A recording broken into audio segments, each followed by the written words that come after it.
Żewġ flyovers ġodda se jkunu introdotti minflok it-Traffic Lights Junction fl-Imsida li taqqat il-Marina, triq il-Wied tal-Imsida u triq Mikil Anton Vassalli.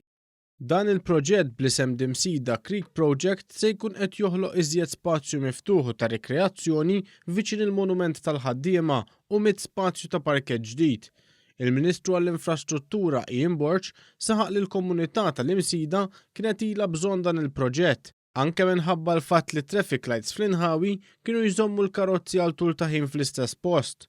Għalhekk bl-eliminazzjoni ta' din it-Traffic Lights Junction se titjieb ukoll il-kwalità tal-arja fl-akwati. Hawnhekk tgħaddi 4500 vettura fis-sija u ser inkunu qegħdin neliminaw it-traffic lights sabiex nagħmlu żewġ flyovers ta' 175 metru illi mhux biss ser ikunu qed jgħinu għal min qed jivvjaġġa imma fuq kollox għar-residenti tal-madwar u nirbħu din l-art, din il-pjazza, din il-fetħa ġewwa l-Imsida tista' tkun utilizzata b'mod aħjar għaliex ħaneliminaw il-vetturi minħabba l-vetturi se jgħaddu iktar il fuq il-flyovers. Is-Segretarju Parlamentari Clifton Grima qal li l-klabb tal-Boċċi li jinsab f'nofs il-pjazza 5 ta' Ottubru ukoll se jkun qed jibbenefika minn dan il-proġett. Qegħdin naraw li jkollna spazju li jkun wieħed li jkun state of the art biex ngħidu hekk ikollu l-faċilitajiet kollha neċessarji u jkun hemm upgrade sabiex il-bixx tal-Boċċi jkun wieħed li jkun jista' jiġi frekwentat bil-familji kollha visidjarji.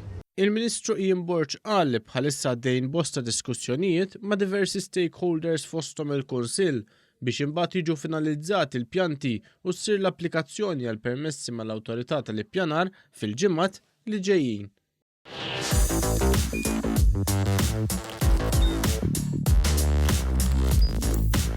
Idħol fuq one.com.mt u hemmhekk tista' tara l-programmi kollha li jxandru fuq One permezz ta' One Play.